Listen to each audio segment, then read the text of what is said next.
Hi, Andrew from SACS, and welcome to video number 6 in our 11 video sequence on corporate culture and how to create it.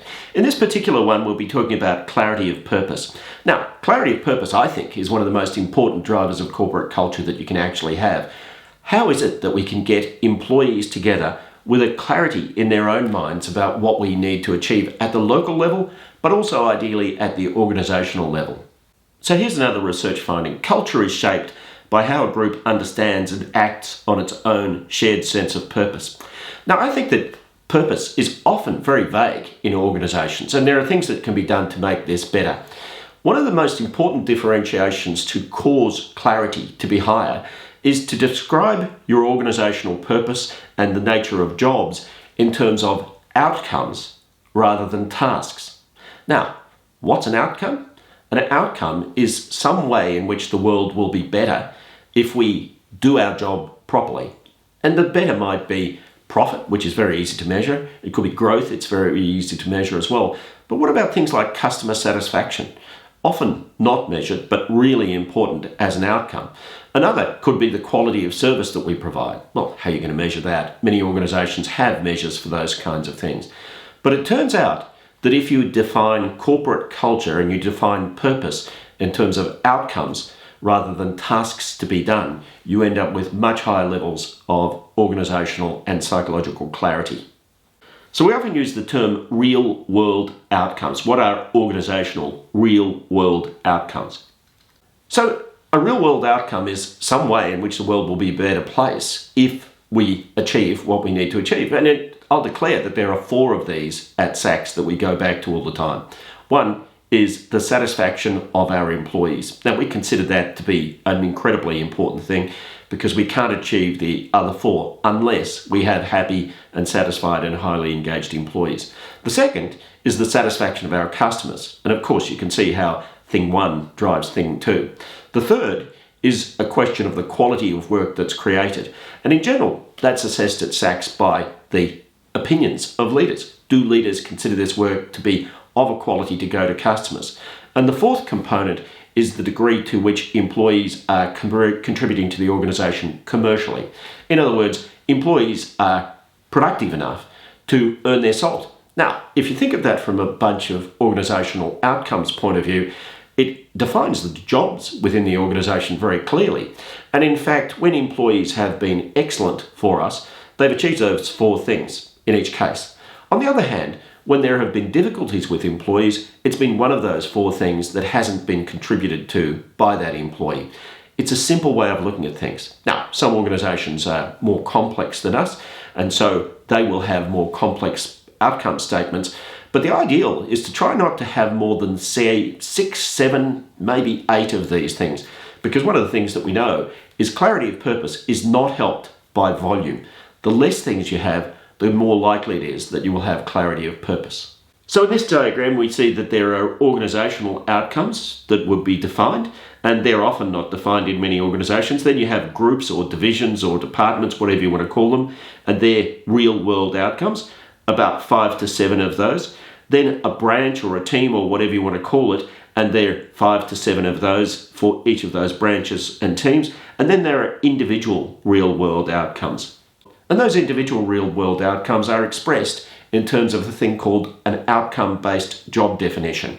Now, the concept of outcome-based job definition is that if you can define the outcomes and measure them at all levels within an organisation, you get a couple of really key benefits. One is that if you have measures for those things, it creates an automatically aligned capability framework. And what I mean by that is that what is required for the performance of an individual employee is determined in a chain from his team to his department to the organisation. So strategy cascades down through the organisation in this way. Nice, simple way of ensuring alignment, if you want to put it that way. And once it gets to the individual level, you'll see that for the individual, you have 5 to 7 defined and measurable outcomes for each job. And then you can also talk about the competencies necessary to achieve those outcomes. Skills, experience or qualifications, and attributes, style, behaviours, approach, that kind of thing. Now, if you implement this concept of outcome-based job definition, your job definition is going to look very different from what it does right now. Usually, you can express a job with one A4 page. And what that looks like is that it would be a definition of the outcomes and how they're going to be measured, and then the competencies that are necessary. And most of those jobs, we've done this for hundreds of jobs, thousands probably now across the history of SACS, where we've helped people to build outcome-based job definitions. But the real payoff is in psychological clarity. When organisations have moved to outcome-based job definition from task-based job definition, where you get a list of the tasks and duties and those kinds of things, defining things in outcomes seems to create high levels of clarity for people. And we've often seen differences of, let's say we've measured a group and we've found that they're, let's say, at the 20th percentile for role clarity.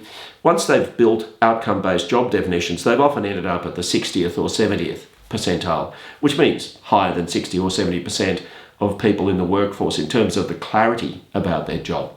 Now, if you want a positive corporate culture, you can't have a positive corporate culture without a shared view of clarity. And at the team level, that's crucial. Then if they understand the organisational level, that's good, but that's not so important as the clarity in my job and the clarity of what my team needs to achieve, because 80% of well-being and productivity comes from the team. Here's a simple diagram to explain whether people are likely to see their definition as clear or not. Firstly, the question is it simple or complex? Now, I mentioned ideally no more than 5 to 7 things built into this outcome-based job definition. That's simple. The second, is it conceptual or is it behavioural? So the behavioural thing might be things like, I'm going to be rated on customer satisfaction and we're looking for a score of 7+ out of 10. I mean, that's behavioural. Another behavioural thing could be, do I turn up to my meetings on time? Vague conceptual definitions, like for instance, causing an engaged stakeholder group. Well, how are we going to measure that? I mean, if you've got to measure it, maybe it's going to be behavioural. But the more practical, the more behavioural, the more observable it is, the more likely you end up with clarity. And so peak clarity is where the definition is as simple as possible and as behavioural as possible. Now, in the next video in this sequence, we're going to talk about why certain sectors tend to build naturally certain corporate cultures. And it's a thing called assortative matching. People get drawn to certain industries and to certain types of work because of how they are. Extroverts get drawn to certain types of industries. Introverts get drawn to other types of industries. Naturally, angry people get drawn to certain professions. People who are less angry. Anyway, you get the picture. So, if you're interested in joining us to find out the types of people that get drawn to certain sectors, then click on the link near this video. So if this content is of use to you, don't hesitate to like and subscribe.